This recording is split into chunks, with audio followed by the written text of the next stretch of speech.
સારા કાર્ય કરે છે. હમણાં જે આયુષ સપોર્ટ ફાઉન્ડેશનના મિત્રો સેવાની વાત આવી એટલે હું મારા મિત્ર છે અથવા તો અહીં બેઠા છે એટલે નહીં, પણ અનેક સોશિયલ મીડિયાના માધ્યમથી આપ જોતા છો રાજદીપસિંહભાઈ અને રીબડા મહિપતસિંહ બાપુનો પરિવાર એ વર્ષોથી બીજા માટે કરતા આવે છે. અમારે અનુમામા અને આખો પરિવાર પણ હમણાં પ્રોગ્રામ હતો 2 દી પહેલા, આપ જાણો છો બ્લડ ડોનેશન કરવા માટે આપણે ઘણું બધું દોડવું પડે. આ તેને એમાં એ ખૂબ દોડ્યા છે. મહેનત કરો તો જ પરિણામ આવે. કોઈ પણ કામ સારું કરવા નીકળો ને એટલે તકલીફ ઘણી આવે. પણ 5000 બોટલથી વધારે લોહી થઈ ગયું. છેલ્લે આવતા હતા યુવાધન આખા ગુજરાતના ખૂણે ખૂણેથી.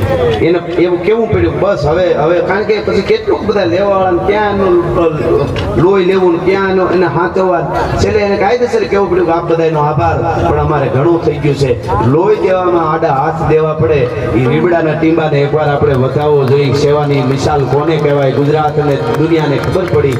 એવું અદભુત આ કાર્ય, એવા અનેક કાર્યો કરે છે ને હજી અનેક કાર્યો કરે એવી જગદંબા આશાપુરા અને મોમાઈને આપણે અહીંયાથી પ્રાર્થના કરીએ. એટલા માટે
મહાપુરુષો બીજા માટે કરી ગયા છે, કોક માટે, એમના નામ કાયમના માટે રહ્યા છે. આજે રાણાનું ગીત ગાઈને તમને બધાને મજા આવે, શિવાજીનું હાલુડું ગાઈને તમને મજા આવે, એની પાછળ કેવડા સંઘર્ષ અને બલિદાન છે, એની અનેક વાતો અમારી પાસે છે. પણ આજે આ ગીતો કહેવાનું કારણ શું? ઘણાને એમ લાગે કે આજે 21મી સદીમાં તમે આ બધી કથાઓ વાગોળ્યા કરો છો, એટલે કાયમના માટે હું કહું છું કે દુનિયાના ટોચના જેટલા ઇતિહાસકારો થયા છે એને વાંચી લેવા. વર્લ્ડના એને એક જ વાત લખી છે કે કોઈ પણ દેશના યુવા ધનને, કોઈ પણ દેશને તમારે તોડી નાખવો હોય, પૂરું કરી દેવું હોય, માયકાંગલો બનાવી દેવો હોય તો અણુબોમ્બ નાખશો તો નહીં થાય, ફાંસો ઊભો થઈ જાય. પણ એ દેશના યુવા ધનને એનો ઇતિહાસ ભૂલવી દો એટલે ક્યાંય ના નહીં રહે. એટલે આ ઇતિહાસની વાતો અમે વાગોળ્યા કરીએ છીએ. જે દેશના યુવાનો એનો ઇતિહાસ ભૂલી જાય, નવો ઇતિહાસ કોઈથી રચી શકવાના જ નથી. મહારાણા પ્રતાપ સવારના પોરમાં પહાડમાં એક છીપરની માથે બેઠેલા ને સામેથી બે માલધારી સમાજના બે જોડનો ઉયો આવે. ધીરા ધીરા વયા બે માણસ હતા, પતિ પત્ની નજીક આવ્યા. મહારાણા પ્રતાપને સામે ઊંચો હાથ કરીને જય માતાજી કર્યો. જય માતાજી કે જય માતાજી શા? રાણા પ્રતાપને ઓલા બે ઓળખ્યા નહીં, કારણ કે મહારાણા પ્રતાપ જંગલમાં રહેતા એટલે ભીલના પોશાકમાં વધારે રહેતા, એટલે ઓળખે નહીં. એને ખબર નહીં માણસ છે, રાણા પ્રતાપ છે એ ખબર નહીં. એટલે જય માતાજી કે જય માતાજી. એમાં બે માણસને જોયા ને એવા બે માણસના હાલવું બોલવું, એવા ગુણ, એવા રૂપ અને એવા પ્રસન્ન શરીર. મહારાણાને એમ છે કે આહા, આવા બે માણસે આના સંતાન કહેવાય છે. પણ ભેળા કા નહીં પૂછવું. કઠેરાનો વેશા, ક્યાં રહ્યો છો? ફલાણું ગામ. ક્યાં જાઓ છો? માતાજીની માનતા જાય. માલધારી સમાજના બે માણસ. એટલે મહારાણા પ્રતાપે પૂછ્યું, તાબર બાબર નહીં વેશા? છોકરા બોકરા નથી કે નહીં વેશા? નથી. એટલું કઈ કીધું, ભલે જય માતાજી જય માતાજી. બે માણસ હાલતા થઈ ગયા. થોડાક આગળ થઈ ગયા ને તો મહારાણા પ્રતાપ ચીપુર ઉપર બેઠા બેઠા બે હાથ આમ ઊંચા કરી અને કીધું કે હે એકલિંગજી, હે જગદંબા, મારા માટે તો રૂઠી ગઈ, પણ મારી મેવાડની પ્રજા માટે એકલિંગજી રૂઠી ગયો. આવા બે માણસ છે, એની કુખે જો એ જન્મ આપે દીકરી દીકરાને તો મારા રાષ્ટ્રનો ઉદ્ધાર કરે એવા બાળકો થાય. એને તે સંતાન નથી આપ્યા, સંતાન નથી આપ્યા એમ કીધું મહારાણા પ્રતાપે. એટલે ઓલા બે માણસ સમજી ગયા, પાછા વેલા બે પુરુષ હતો. એને કીધું, ભાઈ તમે જે હોય અમે તમને ઓળખતા નથી, પણ અમારે સંતાન નથી, અમારે સંતાન નથી, એમાં ભગવાનનો કોઈ વાંક નથી. કે તો કઈ ખોટકા પણ છે? તમારા લગ્નને કેટલા વર્ષ થયા? તો 11 વર્ષ. 11 વર્ષ લગ્નને થઈ ગયા, નથી સંતાન નથી. એનું કારણ શું? ભગવાન નહીં તો કોનો દોષ? કે અમારા મેવાડના કિસ્મતનો દોષ છે. કે હું કઈ સમજ્યો નહીં. રાણા પ્રતાપે કીધું. ઓલાને ખબર નહોતી કે રાણા પ્રતાપ છે. હું કઈ સમજ્યો નહીં. બે માણસ હતા, એમાંથી પુરુષ એટલું બોલ્યો, તો સાંભળો ભાઈ, આજથી 11 વર્ષ પહેલા અમારા બે માણસના લગ્ન થયા. પરિણામની પહેલી રાતે અમે જયારે અમારા ઘેરે ઓરડે ભેળા થયા ત્યારે અમે બે માણસે પ્રતિજ્ઞા કરી છે કે અમારો બાપ, અમારો મહારાણો પ્રતાપ હિન્દુ ધર્મ માટે, રાષ્ટ્ર માટે, હિન્દુસ્તાનની આન બાન ને શાન માટે એ અકબર બાદશાહના હામાં યુદ્ધ કરવા નીકળ્યો છે. એનું મેવાડ એને પાછું ન મળી જાય સંપૂર્ણ, ત્યાં સુધી અમે બે માણસ સંસારનો કોઈ વ્યવહાર નહીં કરી, આવી પ્રતિજ્ઞા લીધી છે ને એટલે અમારે સંતાન નથી.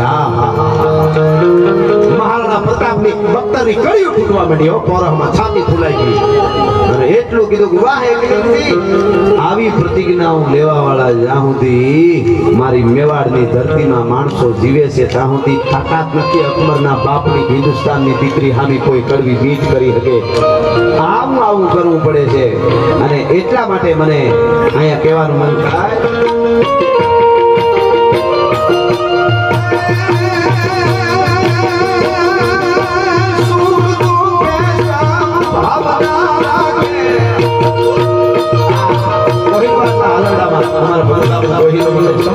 સમગ્ર ભારતના ક્ષત્રિયો માટે કીધું છે. અને મેં તો ઘણી વાર બોલ્યો છું, મને આમ શોખ બધો સાચું જાણવાનું, જાણીને હું જે કહું છું એમાં લગભગ વાંધો ન આવે, માતાજી દેથી આર પાર ઉતરી જાવ. અને પેલા કહેતો હોય છે એ બહુ ખબર ન ધ્યાનમાં લેવું. પ્રોગ્રામમાં એવું કીધું રાજપીઠાઈ ઘણી વાર, પેલા નહીં પણ કોરોના પછી તો ખાસ વખત આવ્યું હરખું, પછી તું વળગી ગયો છું બધું જોવા વાંચવા. એક પુસ્તકમાં એવું લખ્યું હોય કે આ ઇતિહાસ આમ છે, એક નહીં એના વિશે જેટલા લખાણ આવે બધા જોઈ લેવાના, પછી કારણ કાઢવાનું. દાખલા તરીકે અમે રાજદીપભાઈ એમ કહીએ અહીંયાથી કે અમે ગાડી લઈને નીકળ્યા, પ્રોગ્રામ પૂરો કર્યો રાત્રે, દાખલા તરીકે 1 વાગે પૂરો કર્યો, દાખલો આપું છું, અને પછી અમે નીકળ્યા બે ગાડી લઈને 1 વાગે નીકળ્યા તારાપુરથી, અને 2 વાગ્યા ત્યાં રાજકોટ બોલા ફલાણા ભાઈ ભેગા થઈ ગયા. તો ખોટું હોય ને, 1 કલાકમાં રાજકોટ ન પુગાય, બધાને ખબર પડે. એમ પુસ્તકમાં જોવું પડે આ સમયે આ જગ્યાએ આની પાસે આટલી સેના હતી, આ અહીંયા હતો, આના રાજમાં આટલું માણસ હતું, આ ફલાણું આમ, એ બધું ભેળું કરીને તારણ કાઢ ખબર પડે કે અહીંયા આ કેટલો હતો. એમને જીકી નાખો કાંઈ મેળ નહીં, પણ એ જવાબદારી આવે ઘડી. બાકી તો ઘણાને લગ્નમાં મરી ગયા ગાતા જોયા છે મેં, હારા ખબર જ નથી જેની ક્યારે શું બોલવું એની કઈ વાત જ નથી. પણ જો સાખો છે તૂટ જાય वो पत्ते नहीं है हम, तूफानों से कह दो कि औकात में रहे. જેને હાર પાર જીવવું છે એના માટેની આ બધી વાતો છે, જેને જીવી જવું છે.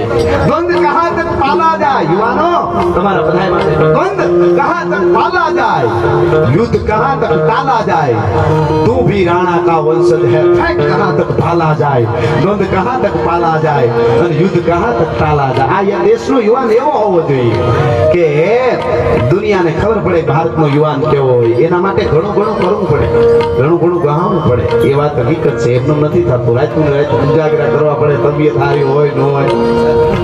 હા, પણ કહેવાનો અર્થ મારો એ છે કે જે જીવી ગયા છે એની કથાઓ, જે જીવી ગયા છે એની વાતો જગતના ચોકમાં રહી. એટલે હું કહેતો હતો કે અમે ઘણીવાર અહીંયા 1000 વાર બેઠા છે, આપણે બધાની એક થવું છે હવે. તો જ આ બધું આપણું ધર્મ ને આ બધું બચશે, આપણું રાષ્ટ્ર ને બધું. પણ એક ક્ષત્રિય માટે હું બોલ્યો છું ઘણીવાર કે 5000 વર્ષમાં આ ગોહિલવાડનું ગોહિલોનું હાલરડું ગાવું છે મારે 2 ઘડી. એટલે 5000 વર્ષમાં એક ક્ષત્રિયનો એક ઇતિહાસ મને કોઈ બતાવે, ઘણાને એમ લાગે કે તમે આના જ વાતો કર્યા કરો, એટલે એક ઇતિહાસ એવો બતાવે કે ક્ષત્રિયનો દીકરો ઘોડા ઉપર સવાર થઈ નીકળ્યો ઘરેથી. શું કામે? ઢોલમાંથી દાંડિયું પડી. શું થયું? કોઈ કે ઢોલ વાગે છે, પૂછે ક્ષત્રિયનો દીકરો, તો ગાયું વાળી ગયા આપણા ગામની.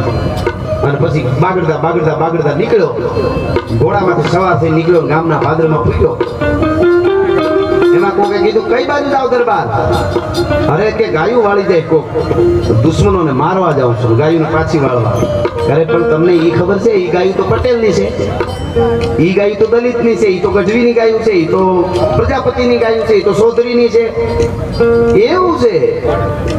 મને એમ કે અમારી ગાયું. એમ કરીને ઘોડી પાછી વાળી લીધી. ઘોડી કે ઘોડો એવો 5000 વર્ષમાં એક જ ઇતિહાસ ખાલી બતાવો એટલે તેનું એનું બોલવાનું બંધ કરી દે. ભલા માણસો વાર કરજો ધણી, કોઈ હોતો ધણી પ્રજાના સૂરનો થાય બેઠો, પછી કાળજા વેરતો હાથિયા સાંભળે કેમ બેહી. બસ ઓલા પાછળ બેઠકનો એવો ભાવ છે કે વચ્ચે ઊભા એના હું દેખાતો નથી એકચ્યુઅલી. એટલે મરે તો મારે જ મૂકીને મરે. હા, એટલે થોડું એવી રીતે આપણે બેસી જાજો બધા. વાહ એટલે બેસી જઈએ બધા. બસ વાહ. એટલે વાત તમને હું ઈ કરતો હતો કે રામના રસ્તે હાલવું હોય, સનાતન ધર્મના રસ્તે હાલવું હોય તો ઘણું ઘણું ગુમાવવું પડે. મેળવી લેવાનું કઈ હોતું નથી. એવા ગીતો ન સમજતા, મારી લઈ કે કઈ નહીં, મારી નાખવાનું આને પ્રેમ કહેવાય. એવા સાંભળતા નહીં. અમારા પ્રોગ્રામમાં એક બેન હમણાં ઊંચા થઈ ગાતા હતા, પૂછો જરા પૂછો મુझे क्या हुआ है. મેં કીધું હડકવા હુआ है બેન, ક્યાં હુआ? કીધું અહીંયા તો રહેવા દે. હા, એવા ગીત આજ જ મને સાંભળ્યું કે આમ તો જો ગીત મને ખાવા ગજબ લાગી ગયો. ઓલું કેવું ઓલું ગીત આજ હું ભૂલી ગયો હતો. તું તો શું છે નહીં યાદ આવે. કાલના પ્રોગ્રામમાં ભયંકર ગીત હતું. બાપ ને દીકરી કઈક કહે છે, તું જોખમ છે કેવું કેવું? બાપુ સેહત કે લીએ હાનિકારક है. અરે તને કાળોતરો નાગ કરણે તને દુડાડી દેવી જોઈએ નહીં. આવા ગીત ગાય દીકરી બાપ ને એમ કે બાપુ સેહત કે लिए अच्छे नहीं है, તું ભારત के लिए अच्छी नहीं है, મરી જા. હા, મરતી પાછું જીવે ભૂતના પેટની. ઘણાને એમ થાય કે આવું બોલે પણ નથી રહેવાતું એટલે બોલાઈ જાય. બાકી અમને અમારા લીટાની ખબર હોય માતાજીની કૃપાથી કે આ લીટો અમારો અહીંથી આમ ન બોલાય મારાથી. એવો વખત આવશે તો સ્ટેજથી નીચે ઉતરી જવાની તૈયારી રાખશું, પણ બોલવામાં અમારા સ્તરમાં કોઈ દી નીચે નહીં ઉતરી, તમને ગેરંટી આપી છે ભલા માણસ. હા, બોલ બોલ અમોલ હે બિન તોલે મત બોલ, પહેલે ભીતર તોલ કે ફિર બાહિર તું બોલ. અમે તો એવું એવું બોલ્યા છે યુદ્ધના મેદાનમાં. રાજપૂતાણી એમ કે કવિરાજ સતી હોના હે મેરે, સત છેડું છે મારે, સતી થવું છે. એટલે કીધું તો મારી બેન ચારણ રાજપૂતાણીનો ભાઈ હોય, ઓરડા સુધી જવાની એક ચારણને છૂટ હોય, એનો ભાઈ છે. એટલે કે સતી થવું છે. કે પણ કેમ? કે કેમ સતી થાવ? યુદ્ધના મેદાનમાં મારો ધણી માથું ઉતારી દીધું છે, ધડ લેડ્યું માઇલો સુધી. કે તો કે માથું જડતું નથી, માથું પડામાં લીધા વગર મારે સતી કેમ થવાય? રાજસ્થાનનો હકીકત સત્ય ઇતિહાસ છે. ઘણાને ઘણી વાતોમાં શંકા લાગે તો એને હું એટલું જ કહું છું કે આજથી 60 વર્ષ પહેલા, થોડા 60 વધારે લાગે તોય હું 60 કહું. 60 વર્ષ પહેલા ગામડાના કોઈ બાપાને કોઈ કીધું હોય કે આવડું એક બટકું આવશે મોબાઈલનું, આવડું નહીં મોબાઈલનું નામ હશે એનું, લોઢાનું સિપતરું એપલમાં બટકું ફર્યું હોય એવું બટકું એવું એક આવશે, અને એમાં અમેરિકામાં બેઠા બેઠા આવી રીતે હામાં આપણે વાતો કરી શકશું. બહુ હામાં જ ભાળાય એવું. આજથી 60 વર્ષ પહેલા કોઈ ડોહીને બાબાને કોકે કીધું, હું કે ખબર, બણગા ભૂખોમાં બણગા. પરજીભાઈ 60 વર્ષને બદલે આ તો 30 વર્ષમાં થઈ ગયું છે. 30 વર્ષમાં જો કોઈ દી કલ્પના ન હોય એવું મોટું દેખાતું હોય તો 500 વર્ષ પહેલા અમે વાત કરી ઘટના બની હોય એમાં શંકા ન કરવી. શંકા થાય ને એને બેસી જવું ઘેરે. કીધું કવિરાજ માથું ચડતું નથી. એમ કહેવાય છે કે અમારા ચારણ કવિ યુદ્ધના મેદાનમાં જાય છે. રાજસ્થાનનો ઇતિહાસ છે, યુદ્ધના મેદાનમાં જાય છે અને પછી પડકારો કરે કે આ ચારણ તારો ભાઈબંધ તને પડકારા કરે છે, મારા ભાઈબંધ એકવાર મને હોકારો દે. અને યુદ્ધના મેદાનમાં આવીને ચારણે વીરસનું ગીત ગાયું. ગાડા હુકલ હટીલા ધોત પેરણી નિશાન સાથે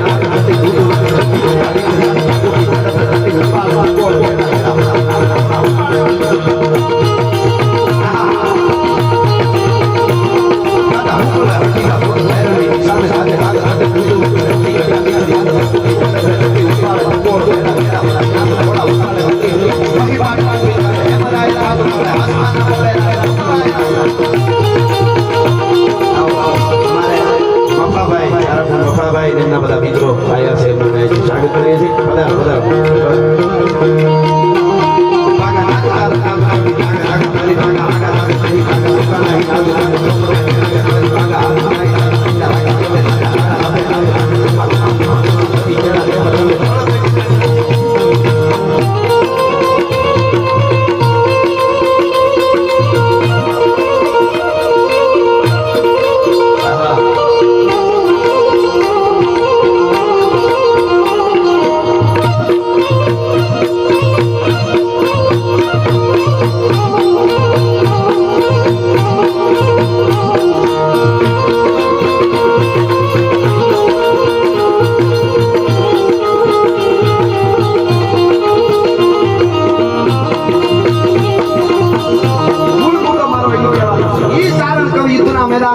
બોલ્યા વીરસના ગીતો અને ઇતિહાસ એવો સાક્ષી પૂરે છે કે જનકસિંહભાઈ, ઇતિહાસ સાક્ષી પૂરે છે. જે રાજપૂતનું માથું યુદ્ધના મેદાનમાં આડું પડ્યું હતું, આંખ બંધ હતી અને માથું પડ્યું હતું, એ માથું આમ હમું થઈ ગયું હતું અને માથામાંથી મોઢામાંથી આંખ કઈ ખુલી અને મોઢામાંથી પડકારો કર્યો હતો, ગાય કવિરાજ ચારણ મારો ભાઈબંધ મારો બાપ અહીંયા મળ્યો, હું અહીંયા પડ્યો છું. અને એ માથું તેથી ચારણ યુદ્ધના મેદાનમાંથી લઈ આવ્યો અને રાજપૂતાણીને કીધું કે આ મારા ભાઈબંધનું માથું લઈ આવ્યો છો, હવે તમે સતી થઈ જાઓ. આવા અનેક ઉજળા ઇતિહાસો છે. શબ્દની જે તાકાત છે બોલવામાં થાય, અનુભવની તાકાત નથી એવું કરી શકે. જો અનુભવની વધારે તાકાત હોય તો ચાણક્ય ગાદીએ ચંદ્રગુપ્તે ન બેહારી શકે, એને વેણથી બેહાર્યો હતો. એના બોલવાથી ક્રાંતિ આવે છે. હાસા રસ્તા વાળી વાત હોય તો, હા, આડે થેડી જીકવાની વસ્તુ હોય તો એ વસ્તુ જુદી છે. એટલે એ તાકાત છે અને એ તાકાત ઊભી થાય ત્યારે રાષ્ટ્ર હાથો બને, ત્યારે હિન્દુત્વ બચે. આપણે કોઈને નડવા વાળા સહી જ નહીં, એ તો હકીકત વાત છે. એ તો બીજા કોઈ બાનું નહીં દેતા હોય તો ખબર નહીં કેવા વાળા. આપણે તો રામને રસ્તે હાલવા વાળા. રામ તો પ્રકૃતિ રામની સાથે જોડાઈ જતી હોય, પથરાઓ તરફ કરવા માંડે. ગીધડાઓ મદદ કરે રામને. જોજો સત્યના કેળાની તાકાત જોજો. ગીધડાઓ તો ખાઈ જાય અને મદદ કરે છે. અને બેઠેલા યુવાનોને કહી દો, આજે આપણે ભીષ્મ પિતાને યાદ કરી ગૌરવ લઈને એના કરતા વધારે ગૌરવ જટાયુનું નામ લેવામાં થાય છે. આપણને ગીત હતો. શું કામે? ભીષ્મ પિતાને એવા મોટા મોટા યોદ્ધાઓ બેઠા હતા. દ્રૌપદીના શિર જોટવા માટે દુશાસન આવ્યો હતો. તેથી હેઠું જોઈ ગયા હતા. પણ ઓલો પંખી હતો તો એ કીધું હતું, રાવણની હામાં ડગલા માંડીને લડી લીધું જટાયુએ. અને લડ્યો એટલું નહીં, પાંખ કપાઈ ગઈને હેઠો પડ્યો તો કોકે કીધું, જંગલી કોઈ ભેગું થયું એમણે કીધું કે એવડો મહાબળશાળી રાવણ હારા હારા ઇન્દ્ર જેવા હામાં આમ ઊભા નો રહી શકે એવો રાવણ તું એક પંખી થઈને એના હામો બાંધવા ગયો. તને એટલી તો ખબર હોવી જોઈએ ને જટાયુ કે તું મરાઈ જાય. જટાયુ કીધું, ઇતિહાસ લખા હે કાલ કે કોઈ બેન દીકરી રાડું નાખતી હોય ને કોઈ રાક્ષસ એને લઈ જતો હોય, તેથી કોઈ એમ તો ન કહી શકે કે જટાયુ જોયા કર્યો તો ભલે ને કપાઈ જાઉં તો એમાં મને કાંઈ વાંધો નથી, પણ હું ખાબકી ગયો તો એ વાત હકીકત છે. આ હીકવે છે રામાયણ, અને ઈ હીકી લેજો.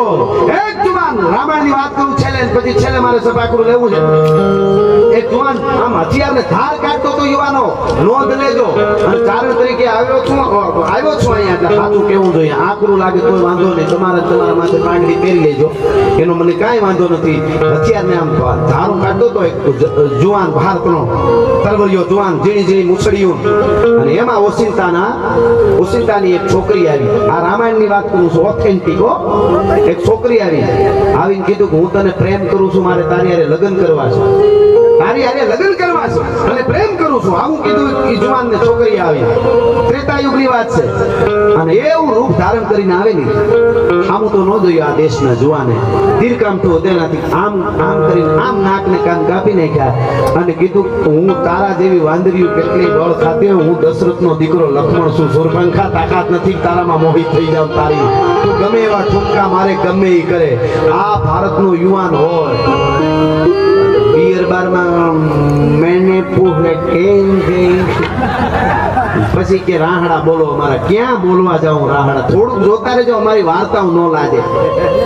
હા, એની વાત નથી, પણ ભારત પુરુષના એટલે મને આ હલડું ગોહિલોનું છે, મને ગમે છે બહુ. શું કહે છે?